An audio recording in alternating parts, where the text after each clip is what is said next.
propósito del Espíritu Santo. Quiero decirte que Dios es un Dios de propósitos. Y la Biblia nos muestra la Trinidad de Dios. Y quiero que estés muy atento a esta palabra, aquellos que nos ven por redes sociales.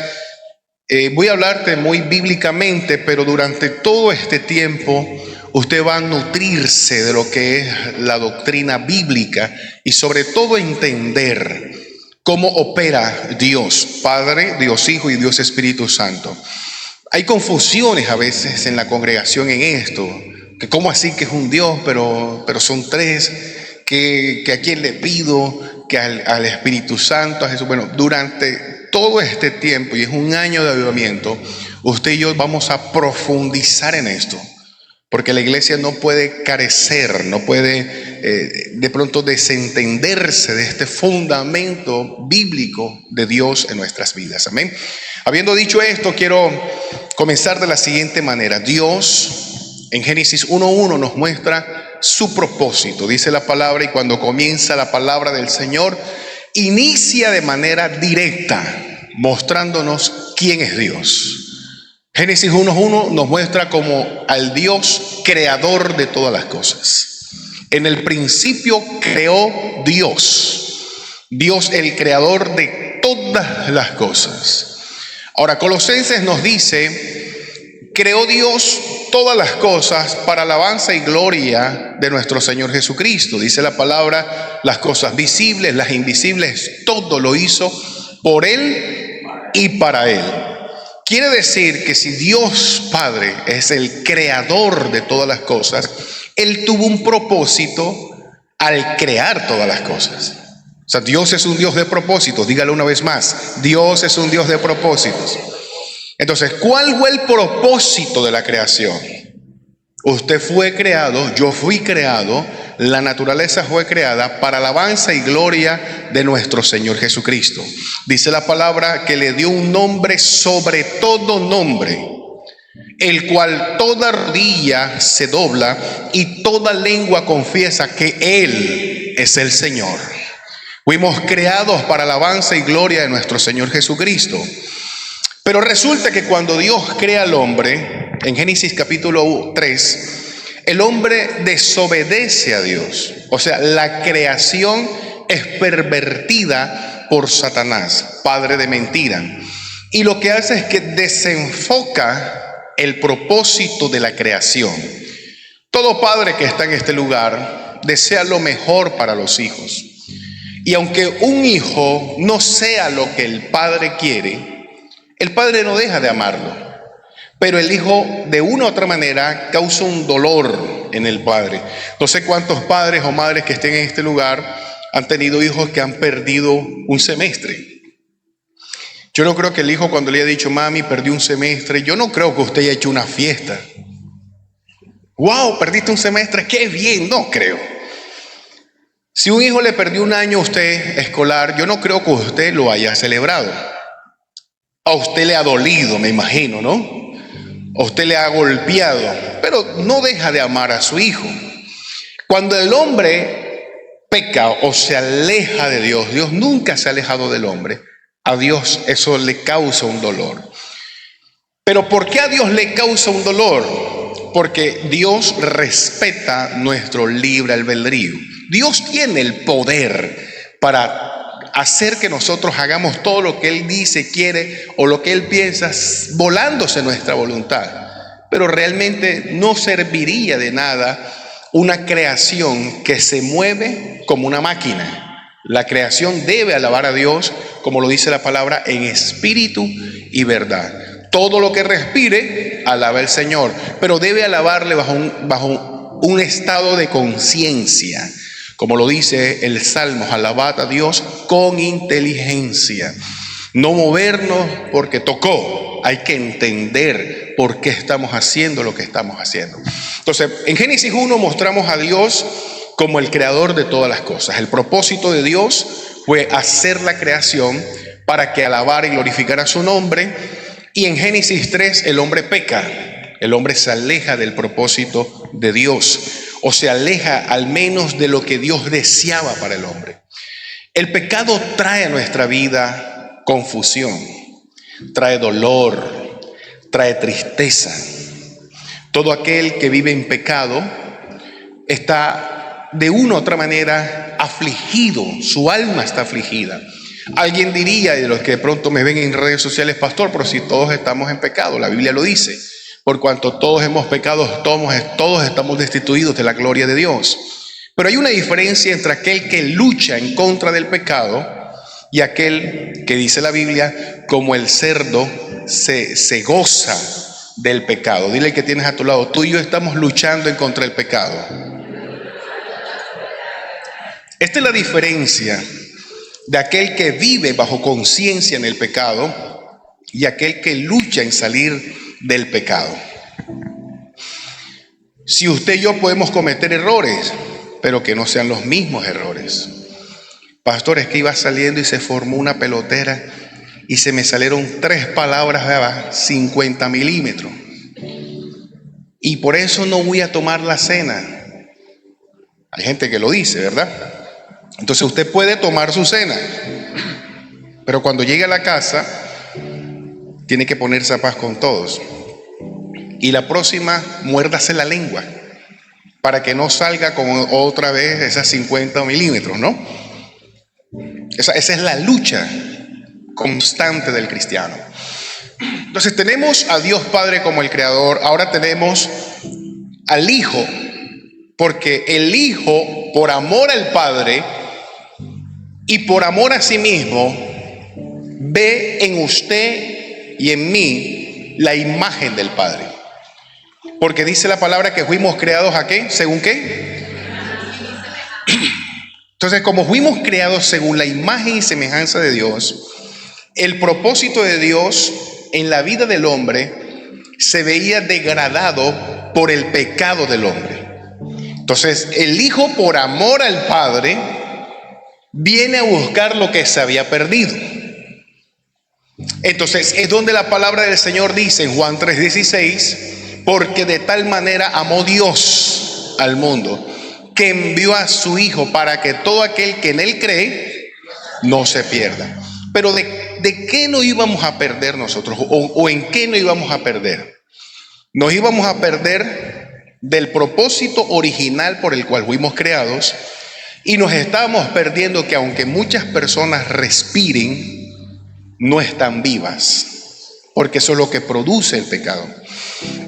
Entonces el Señor Jesús vino a reconciliar al hombre con Dios. ¿Cómo lo hizo? Mediante su muerte. Amén. Entonces, mediante la muerte del Señor Jesucristo en la cruz del Calvario, Él nos enseñó un principio poderoso. Cuando estaba en la cruz, Él dijo una frase fundamental. Dijo, consumado es. Esa frase nos muestra que Jesús cumplió su propósito en la tierra. ¿Cuál era el propósito de Jesús? Reconciliar al hombre con Dios. Pero ¿cómo lo iba a reconciliar? ¿Muriendo nada más en la cruz? O sea, ¿para qué Él muere en la cruz? Para perdón de nuestros pecados. Pero aún Jesús muriendo en la cruz, y todavía hay gente que todavía va derechito al infierno. Entonces, ¿qué pasa si Él murió para que nadie se perdiera? ¿Por qué hasta el día de hoy gente se sigue perdiendo?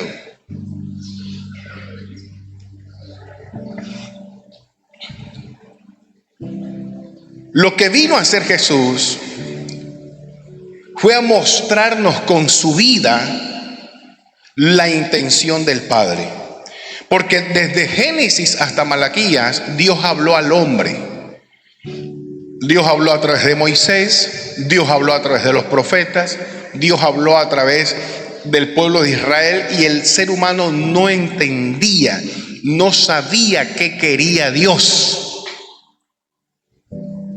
Entonces, como el hombre no entiende, ¿y sabes por qué no entiende? Porque el pecado mata el espíritu y aviva la carne. Entonces, ¿cómo una persona carnal va a entender lo espiritual. Voy a volver a decirlo, ningún carnal entiende lo espiritual. Por ello es que muchas personas viven sus vidas tan básicas y tan simples sin entender lo espiritual. Salomón lo expresa y Salomón dice: vanidad de vanidades, todo es vanidad. Esta casa, aunque es casa de Dios, no deja de ser vanidad. Su cuerpo, aunque es templo del Espíritu Santo, no deja de ser vanidad. Pero pastor, ¿qué es la vanidad? La vanidad es que es algo pasajero. Si usted y yo fallecemos hoy, no nos llevamos a esta casa. El cuerpo vuelve a la tierra de donde fue formado.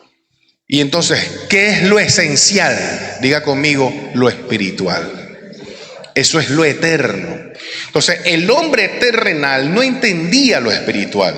Entonces, lo que vino a hacer Jesús fue a conciliar al hombre con Dios mediante no solamente su muerte, sino también mediante su ejemplo. La iglesia me sigue, me está siguiendo la iglesia.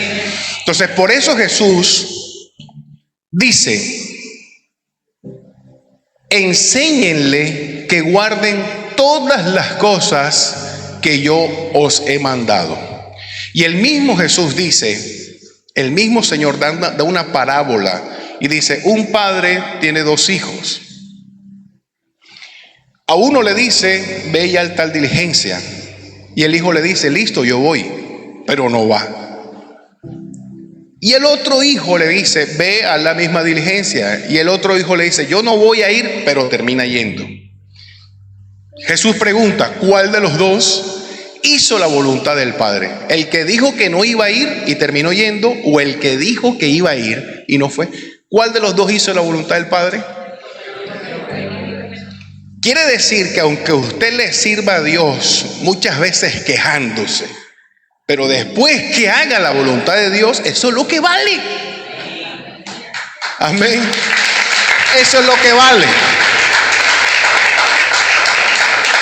Porque yo sé que muchas veces la iglesia a veces dice: pero es que culto ayer, culto hoy, culto mañana. Pero usted viene, y eso es lo que vale. A la persona que dice: wow, en la iglesia hacen tantos cultos, qué bendición, pero es que no puedo ir ni a uno. Entonces, eso es lo que es la voluntad de Dios. La voluntad de Dios es que aunque muchas veces nosotros no queramos hacer algo, terminémoslo haciendo, porque debemos entender que Dios nos lo está pidiendo y es de bendición para nosotros. Entonces, en este orden de ideas, Jesús vino con un propósito y fue enseñarnos con su vida que era hacer la voluntad de Dios. Por eso Jesús dijo: no vine a hacer mi voluntad, sino la voluntad de mi Padre. Por eso Jesús nos enseñó a perdonar. Pedro le dice: ¿cuántas veces? 70 veces 7. ¿Por qué? Porque Dios es un Dios de misericordia, de perdón. Entonces, por eso te ponía el ejemplo ahorita. Si tu mamá y tu papá tienen una genética, un ADN, obvio que tú lo sacas de mamá o papá. ¿Sí o no? Entonces, si la genética de Dios, el ADN de Dios es perdón, ¿cómo tienen que ser sus hijos? Gente de perdón, gente de misericordia. Si nuestro Dios es un Dios fuerte y poderoso, ¿cómo tienen que ser sus hijos? No me convenció. No me convenció.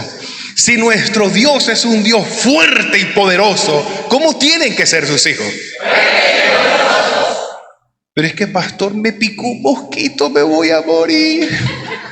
¿Tú te imaginas a Dios así? Entonces, la gente de Dios es gente fuerte, valiente. Por eso Dios le dijo a Josué: mira que te mando que te esfuerces, que seas valiente, no temas, no desmayes. ¿Sabes por qué? Porque esa es la genética de Dios. Fuerte, valiente. Eso es lo guerrero, príncipe de paz. Entonces, cuán importante nosotros entender que el propósito de Jesús fue mostrarnos al Padre. pero para reconciliarnos con el Padre. Una vez que Jesús cumple con ese propósito, ya nos enseñó, nos mostró. Por ejemplo, a Jesús se le acercó la mujer sorprendida en adulterio. ¿Qué fue lo que le dijo Jesús? ¿Dónde están los que te acusan? Y luego él le dijo, yo tampoco te acuso. Pero ahora Jesús le dice algo: vete y no peques más. Al decirle Jesús, vete y no peques más, le está mostrando a un Dios de oportunidades. Por eso usted y yo tenemos que saber darle oportunidades a las personas. No juzgar, no señalar, entender la lucha que tiene la gente. Porque así es Dios con nosotros. El religioso no perdona ni una. Gracias a Dios estamos en una iglesia entendida. Pero cuando usted cómo percibe el religioso, que usted llega y si de pronto el pastor llegó con la camisa por fuera, está en pecado. Porque los ministros tienen que tener corbata. Eso es un religioso. Y Jesús lo dijo a los fariseos: fariseos hipócritas, sepulcros blanqueados. Por fuera están impecables, pero por dentro están podridos. Entonces, el entender esto nos muestra a un Dios que apunta de adentro hacia afuera. Por eso la iglesia que es de Dios no debe moverse de apariencias, sino de lo que está en su corazón. Y eso nos hace entender la genética de Dios. El religioso se mueve de apariencias. Tremenda Biblia grandotota, ¿verdad? Tremenda corbatona, las damas, la cara lavadísima, las faldas arrastran el suelo, pero la lengua de aquí a la esquina allá. Chismosas, peleoneras, mentirosas, pastores chismosos, manipuladores, y usted los ve con tremenda corbata. Entonces es eso lo que Jesús vino como a mostrar, que era lo que no había que hacer. Entonces Jesús fue señalado por sentarse con las prostitutas, y Jesús dijo, y vine a buscar lo que se había perdido. Entonces por eso nosotros, como lo dice la palabra, podemos estar con todo el mundo, pero que ellos se conviertan a nosotros y no nosotros a ellos. Porque Dios te puso como luz en medio de tinieblas. Amén. Ese es el propósito de Jesús.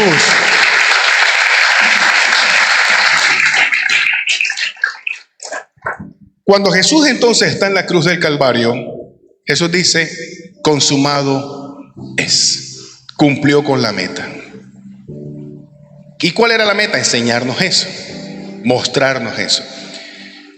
Mostrarnos que no era hacer la voluntad nuestra, sino de Dios. Mostrarnos las oportunidades, mostrar como ese sentido que nosotros debemos tener en Dios.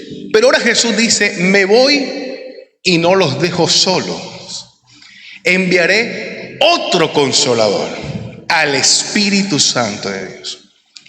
¿Cuál es el propósito del Espíritu Santo de Dios? Está en medio nuestro. Está en medio nuestro. Y quiero que escuches esto, iglesia.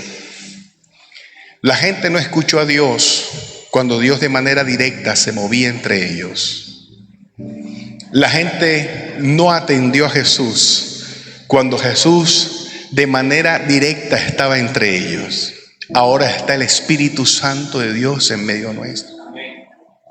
Pero ¿cuál es el propósito del Espíritu Santo? ¿Cuál es? ¿Cuál crees tú que es el propósito del Espíritu Santo? Sí, eso hace parte. ¿Cuál es el propósito? ¿Qué tal si vamos a la palabra del Señor? En Primera de Corintios, vaya conmigo la palabra, capítulo 6, verso 11. Primera de Corintios, capítulo 6, verso 11. Si eres tan amable, colócate de pie en esta mañana para leer esta palabra.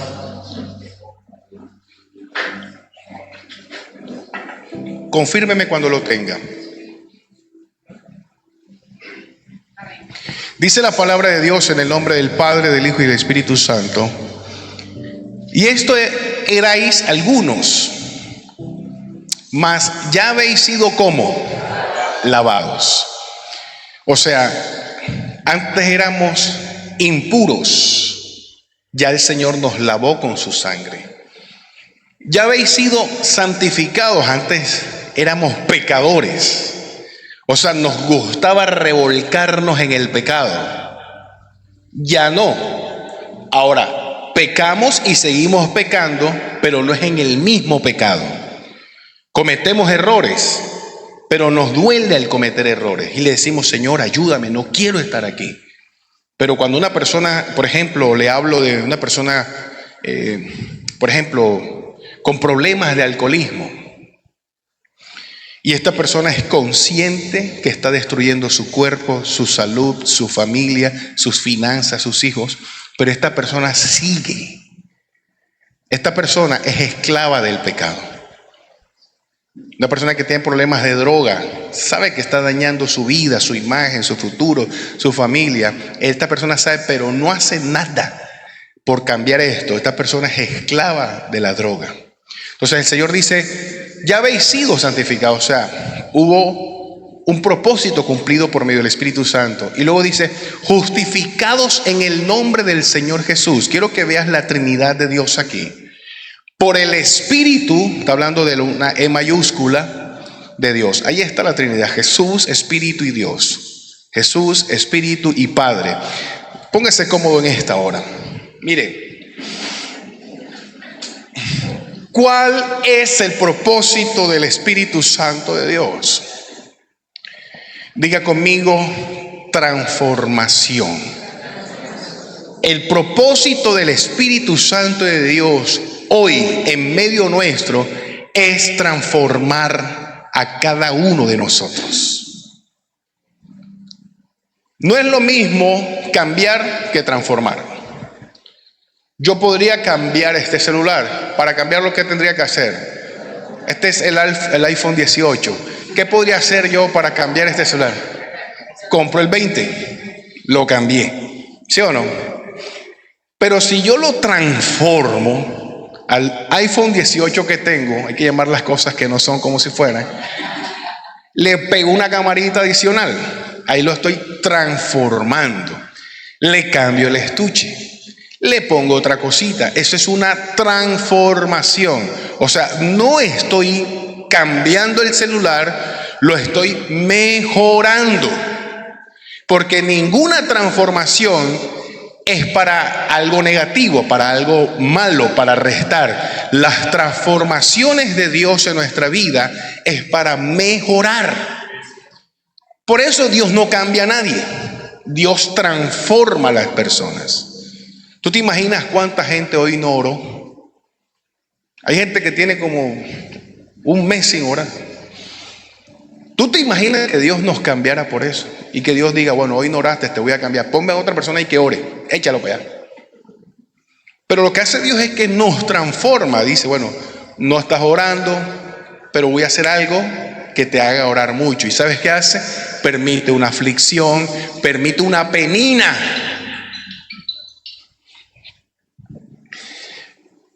Yo le doy gracias a Dios por todas las peninas que usted tiene, porque esas peninas es la que las tiene usted aquí en la congregación. Amén. Buscando al Señor, orando. Pastores, que mire, tengo una penina allá en la casa, que esto, ese es Dios, porque si no fuera por esa penina, la gente dijera, yo no necesito buscar a Dios. Entonces, la transformación que hace el Espíritu Santo es que nos permite peninas. Alguien dirá, pero ¿qué es eso, pastor? Bueno, léase 1 Samuel capítulo 1 en adelante y usted va a comenzar a entender qué es una penina. Pero hay personas que no comprenden cómo funciona la transformación en Dios. Quiero aclarar por qué Dios necesita transformarnos primero. Quiero aclarar eso. O por qué el Espíritu Santo tiene esa misión.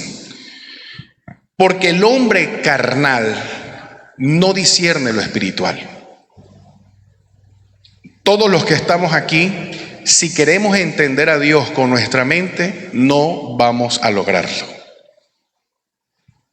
Por ejemplo, alguien diría, pero te voy a hacer algunos cuestionamientos para que tú analices y proceses. Alguien diría, ¿para qué nacemos? Si el Señor desea salvarnos, ¿por qué permite que nazcamos? Entonces es mejor que no nazcamos y no hay necesidad de salvarnos. Pero si nacemos, corremos el riesgo de perdernos. Entonces, ¿dónde está el amor de Dios? Entonces, si fuera el amor de Dios tan perfecto, mira los cuestionamientos que uno puede hacerse. No nos las pusiera tan difícil. ¿O por qué el Señor no coja al diablo y le vuela la cabeza ya y se acabó el problema? Si el diablo es el que tiene todo esto revuelto, ¿por qué no coge el diablo y lo saca de la tierra? Todos estos cuestionamientos se hacen desde el plano carnal. Porque la carne todo lo quiere fácil. Lo ve así. Te voy a poner otro ejemplo. En estos días yo estaba durmiendo poco. Quiero que escuches esto. Duré varios días luchando por mi salud y en medio de esas situaciones estaba perdiendo el sueño. Y yo comencé todas las noches hasta tarde, Padre, en el nombre de Jesús, ir a la iglesia, las familias, Israel, Señor, todos estos conflictos que hay allá, Señor, las familias en la congregación, hasta... ¿Qué hubiese pasado en otros tiempos si Dios no hubiese transformado mi vida? No puedo dormir, ¿cómo hago con estos compromisos? 6 de la mañana me hubiese sorprendido el día y yo con el ojo pelado. ¿Por qué? Porque buscando la pensadera, yo no sé a cuánto les ha pasado, pero la carne lo que hace es que nos quiere afligir el espíritu. Pero cuando nosotros hemos sido transformados, lo que hacemos es que afligimos la carne. Entonces, el pensamiento mío fue, carne, ¿me quieres trasnochar robándome la paz? Te voy a doblegar, Padre, en el nombre poderoso de Jesús. Y como la carne sabe lo que no le conviene, dice, yo mejor me duermo. Esta es la lucha entre la carne y el espíritu. Entonces, el espíritu desea transformarnos para que nosotros dejemos de pensar como gente carnal. Por ejemplo, la ley de Moisés, ojo por ojo, diente por diente. Pero el espíritu, al transformarnos, nos dice, no paguéis mal por mal, sino antes bien, pagad bien por mal. Entonces, cuando alguien te quiere lastimar y tú en vez de devolverle un puño en el nombre de Jesús, tú le dices, te amo, te bendigo en el nombre del Señor. Un hombre terrenal no va a entender eso. Porque el hombre terrenal te va a decir, hey, pero este te está lastimando, tienes que reaccionar. Pero como tú eres una persona entendida, tú ves a esa persona que te lastimó como un ignorante. Lo hizo Jesús, perdónalos, Señor. ¿Por qué? No saben lo que hacen. Entonces, el espiritual tiene la capacidad de entender aún las agresiones que hacen en tu contra. David expresó, iba David con su ejército y salió un familiar de Saúl y comenzó a maldecir a David. Comenzó a decir, por tu culpa eres la desgracia de Israel. Y el general de David va sacando la espada y le dice, rey, permítame que le huele la cabeza a este perro. Así lo dice la Biblia de manera literal. ¿Y sabes qué le dijo David? Déjalo quieto, que a Dios le permitió decirme todas esas cosas por algo. La gente espiritual aprende aún hasta de las ofensas que le hacen. Cuando nosotros tenemos esa lucha entre la carne y el espíritu y hay una transformación, aprendemos de todos los procesos que vivimos. Por eso Dios desea que seamos transformados. Y por medio del Espíritu Santo, Dios desea que nosotros entendamos este principio. Antes éramos de una manera, ya habéis sido lavados. Antes habían sido pecadores, ahora somos santificados. Ahora somos justificados. ¿Cuántos dicen amén? Ahora, ¿para qué Dios desea también, por medio de su Espíritu Santo, transformarnos? El hombre necesita acertar en las decisiones. Y usted y yo no sabemos qué va a pasar mañana. Vamos a ver qué dice la palabra del Señor. Juan capítulo 16, verso 13. Juan 16, 13. Dice, pero cuando venga el Espíritu ¿de qué? Miren, yo tengo que hablarle lo que le voy a hablar a usted en esta hora, porque es mi misión como pastor. Cuando el Espíritu Santo de Dios, que es el Espíritu de verdad, nos guía o nos transforma, apunta hacia que nosotros andemos en verdad. Hay iglesias, hay pastores que no se mueven bajo la presencia del Espíritu Santo. Porque el Espíritu Santo apunta hacia la verdad.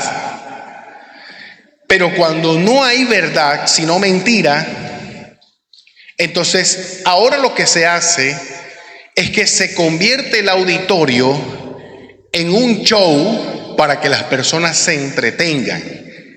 Y las personas muchas veces son felices entreteniéndose, y muchos pastores son felices entreteniendo a las personas sin importar que no haya una transformación. Entonces ahí no hay verdad. Y podemos nosotros ver hoy día a muchas personas que dicen, pastor, pero es que tomamos una cervecita no es malo. Jesús tomó vino. Tú lo has escuchado, ¿verdad? Ahora, tú puedes tomar. Claro que tú puedes. Puedes tener 3, 4, 5 mujeres, los Brad Pitt, Casanovas, cristianos que no se congregan aquí, que nos ven a través de las redes. Tú las puedes tener. Tú puedes andar metida en la vida del Raimundo y todo el mundo. Tú puedes, pero no debes. Pero a veces entrar en este tema es hiriente. Y más cuando hay personas que lo que tratan de hacer es aplacar sus conciencias. Entonces ellos dicen, yo voy para la iglesia porque yo soy cristiano. Me sé todos los versículos, la Biblia a mí es grande, me la pongo aquí. Yo voy todos los domingos al culto y soy cristiano. Y se sienten a gusto congregándose todos los domingos. Pero no hay transformación. Ahí no está el Espíritu Santo. ¿Qué hay ahí entonces?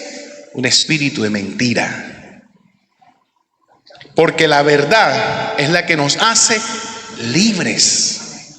Entonces, hace un tiempo yo estuve en un matrimonio de un pastor. Y cuando llegué a este matrimonio, estaba con la pastora. Estábamos varios pastores cuando de pronto yo veo que sacaron las botellas de Old Par. Y yo miré para todos lados y yo le dije al pastor, ¿qué hacemos aquí? No por ser los más santos, porque no lo soy, yo soy igual a ustedes y sigo luchando como ustedes. Pero si yo le decía a Dios, Señor, vengo de ese ambiente, para seguir en este ambiente. No, porque eso no es transformación. Yo quiero transformación. Entonces, si vengo de un ambiente donde andaba yo profesionalmente tocando y trabajando en la música y todo el mundo con las botellas y eso, y voy a estar en la iglesia en el mismo son, no hay transformación. Por eso la palabra dice, las cosas viejas pasaron. He aquí todas son hechas nuevas. Una iglesia es entendida cuando sabe que hubo un cambio. Hubieron cosas que fueron transformadas. Entonces ese día yo le dije a la pastora, vámonos. Cuando de pronto el mismo pastor cogió una guitarra y comenzó a tirar unos ponchos zuletas y unos Diomedes Díaz. No, vámonos, rapidito nos vamos. Pastor, pero ¿por qué no te quedaste predicando? Porque ya son conocedores de la palabra de Dios. Yo le predico a gente que no conoce la palabra. Pero uno sinvergüenza, no. Cuando el Espíritu de verdad venga, Él os guiará a toda verdad, porque no hablará su propia cuenta, sino que hablará todo lo que oyere y os hará saber las cosas que habrán de venir. Cuando tú anhelas una transformación y anhelas la presencia del Espíritu Santo, Él te está preparando para lo que viene. Y lo que viene no es fácil. Y los dormilones digan amén. Dile, échale leña al fuego, échale leña al fuego. Yo no sé cuántos hicieron ahora un sancocho, eso 1 de enero, de esos con leña. ¿Cuántos comieron sancochito con leña? Y resulta, o bueno, sancochito preparado en leña, no con leña, sino preparado en leña. Y cuando usted veía el sancocho que estaba así, se estaba acabando la leña, ¿qué hacía usted? Échale leña a esa candela, porque si no se apaga y queda el sancocho crudo. Entonces, dile al que tienes a tu lado, métele leña al asunto, para que no se te apague el fuego. Tenemos que echarle leña. Porque una iglesia que no camine en la verdad se muere. Es una iglesia mundana. Una iglesia que no entienda este principio no avanza. Ahora, ¿por qué Dios desea transformarnos? ¿De qué cosa Dios desea transformarnos? El Espíritu Santo necesita avivar su pueblo. Gálatas 5:16, debe haber una transformación de la carne ¿a qué? La carne. Todos los 31 de diciembre te dice, este año sí hablas inglés. Esa es la carne, hermano. Este año sí bajas esa barriga, ¿por qué la bajas? Esa es la carne. Entonces pasó enero, bueno, ya este mes no, en febrero. Llegó febrero, no, ya se fue febrero, vamos para marzo, con todo. Después, no, ya eso queda para el otro año. Esa es la carne. Inconstante, indisciplinada. La carne se levanta tarde, llega al trabajo y va en el camino. ¿Qué le digo al jefe? ¿Qué le digo al jefe? ¿Qué le digo al jefe? ¿Por qué llegué tarde? Esa es la carne. La carne se justifica.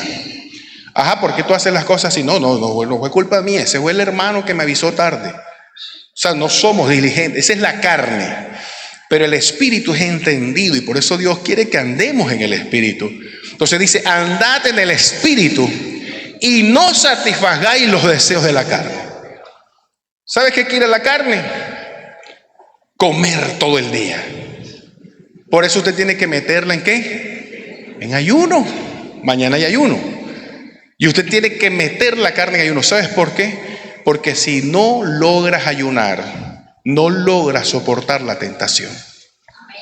Si no, o sea, si tú dices, mañana voy a ayunar, y te levantaste y te acordaste que había ayuno después que te comiste 2 pasteles y tú dices, ay, es que hoy hay ayuno, pero bueno, ni modo, para el próximo. Cuando estés al frente de una tentación, vas a perder el control porque no tienes dominio propio. Por eso es que nos habla inglés. Por eso es que, no, y que pastor, este año sí con todo. Mira, hay gente que quiere en su corazón comprar una casa. Hay gente que quiere montar un negocio. ¿Sabes por qué no lo ha logrado? Por la falta de disciplina, de decisión. Y te quiero decir algo, iglesia. Dios no cambia a nadie. Dios transforma. ¿Y sabes a quién le corresponde esos cambios o esas decisiones? A nosotros. Dice la palabra, deje el impío su camino y vuélvase a Jehová. Me hacía falta, mozo. El 31 o el 30 que estabas trabajando me hiciste falta. Yo pregunté por ti. Vea, cuando Dios nos hace la propuesta, usted tiene que decidir. Por eso yo me preocupo cuando hay personas que le están diciendo al Señor, Señor, ayúdame, tengo problemas, por ejemplo, en algunos casos de algunos jóvenes, y lo hablo para llegarle a los jóvenes. Señor, tengo problemas de masturbación, ayúdame con eso. Dios, yo me imagino a Dios mirándote y diciendo, ¿cómo te voy a ayudar si no estás decidido? Entonces, ¿dónde entra la transformación de Dios? Cuando usted dice, no lo voy a hacer más. Entonces Dios dice, te voy a fortalecer para que te mantengas en esa decisión. Pero no lo voy a hacer más. Pero bueno, un poquito ahora. No hay decisión. Cuando el esposo le dice a la esposa, mi amor, te prometo que ya te voy a tratar como una reina. Se lo dice de palabras, pero la media hora la está ofendiendo, la está lastimando. No hubo decisión. Entonces Dios lo que desea es que nosotros tomemos decisiones para luego Él transformarnos por medio de su Espíritu Santo. Amén. Denle un aplauso al Señor en esta hora. No satisfagáis los deseos de la carne.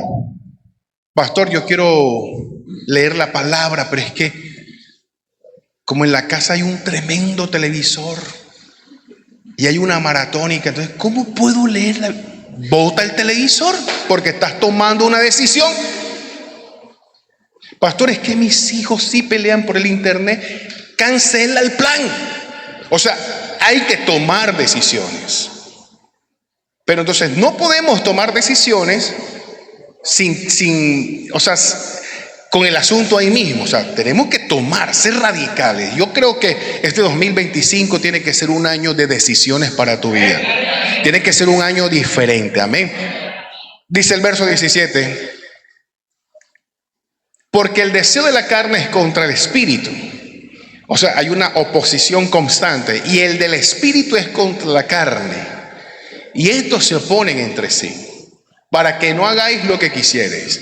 O sea, mientras que tú quieres congregarte en la carne, llegas al culto y te da un sueñito sabroso. O sea, tu espíritu te dice, vamos a buscar de Dios. Y la carne te dice, ay, sabroso y este airecito. ¿Qué tienes que hacer tú? Sacudirte. Verso que sigue. Pero si sois guiados por el Espíritu, no estáis bajo la carne. Vamos a leer todo este capítulo. Vamos, 19. Producción, atento. Y manifiestas son las obras de la carne, que son adulterio. El adulterio es relaciones fuera del matrimonio. Te digo algo, iglesia. ¿Por qué esto es considerado una obra de la carne que te afecta, que te daña? ¿Por qué? Porque no estás honrando lo que Dios te ha dado. No estás honrando lo que el Señor ha decidido para ti, tu familia, tu esposo, tus hijos, tu esposa. Entonces, una persona que viva en adulterio es una persona que conscientemente está accediendo a hacer algo fuera de lo que Dios le ha dicho. O sea, falta un dominio, falta un propósito sobre la claridad de lo que Dios le ha dado. La fornicación son relaciones sexuales sin estar casados. Siempre lo he dicho, una persona que no esté casada, deben existir razones por el cual no están casados. Pero una persona, cuando quiere una transformación, hace hasta lo imposible por casarse. Yo te aseguro que si te dicen a ti, los que de pronto nos ven por redes sociales que no están casados, bueno, hay un trabajo, te vas a ganar 100 millones mensual. La única condición es que estés casado. Pastor, ¿dónde firmo? ¿Dónde firmo? ¿Dónde firmo, pastor? Ah, ahora sí. Ese es el carnal. El espiritual dice, debo agradarle a Dios para que se detone el chorro, la bendición. Pero el carnal tiene que primero ver las cosas materiales. Entonces, lo que es la fornicación es una obra de la carne. La inmundicia. Dios es un Dios de cosas limpias. Por eso la palabra dice que Dios viene por una iglesia limpia y sin manchas. La inmundicia no es de Dios. Su casa manténgala limpia, el cuarto, el baño. Siempre he dicho, bote todo ese poco de cosas que de pronto usted en el momento, no tanto que no use, sino que están rotas, que están dañadas. Entonces, tenía ahí, no sé, una olla de presión toda dañada. No, pero eso sirve para algo. ¿Para qué va a servir eso? Bote eso. Una camisa llena de cloro con unos huecos. Eso sirve para algo. Bote eso, hermano. Eso no sirve para nada. No, pastor, para así sea para la estufa. Nada, bote eso. Entonces, Dios no es un Dios de inmundicias. Porque así está nuestra mente cuando comenzamos a contemplar esas cosas. Entonces usted tiene que soltar de su mente las cosas que no suman. Sigue diciendo la palabra la laxivia. La laxivia es la persona que con la mirada desnuda a otra. Entonces la morbosidad, eso no es de Dios. Usted tiene que aprender a trabajar en esas áreas en su vida. Entonces usted va pasando y una persona laxívica se lo queda mirando y le dice: adiós, papacito. Y usted voltea y dice: ¿tú no eres el que vas a la iglesia? Ah, no, sí, gloria a Dios, aleluya. Para que veas tú. Verso que sigue. La idolatría. Hay gente que idolatra el carro, la casa, que idolatra los hijos. Dios te dice que ames las cosas, pero no más que a Dios. Porque al final todo es vanidad.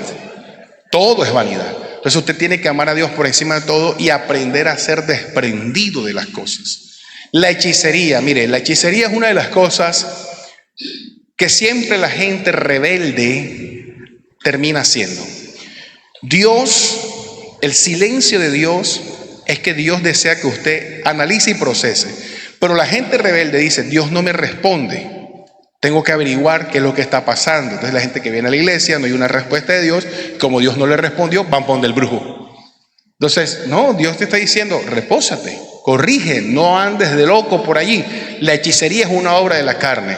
Las enemistades, la gente que siempre está peleando, los pleitos, los celos. Yo sé que aquí en Shalom no hay mujer celosa, ni hombre celoso.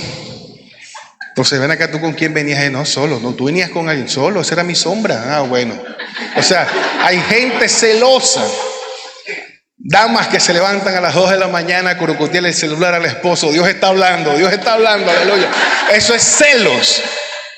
Entonces, pastor, es que él no me da la clave del celular. Oye, ¿para qué? Ten paz. Si no le nació, no lo obligues. El amén bajó, ¿viste? El celo daña. El celo es una manifestación de mucha inseguridad. Un hombre, una mujer celosa necesita sanidad interior. Yo antes era celoso, yo iba bastante, hasta que Dios me transformó. Y cuando yo me refiero a que era celoso, yo veía fantasmitas. Entonces a veces la pastora salía y se le apagaba el celular, y cuando llegaba, ya te digo. Entonces, no, de mi mamá, vamos a poner tu mamá. ¿A qué hora llegó? ¿Con quién? No, ese era yo. Y el Señor me transformó. Los celos no son de Dios. Y hay que trabajar en eso, iglesia. Hay celos ministeriales. Esto se lo digo a los pastores. Porque Dios nos bendice. Entonces comienzan a atacar la iglesia. ¿Cuál es el problema? Entonces, no, que ese pastor es un guerrillero. ¿Qué tiene que ver la guerrilla con la bendición de Dios? Entonces, a veces no saben ni qué decir porque hay un celo ministerial. Entonces, no es de Dios ese tema de los celos. Las iras, hay gente iracunda. Tiene que trabajar en eso. Las contiendas, las disensiones, las herejías. Verso que sigue.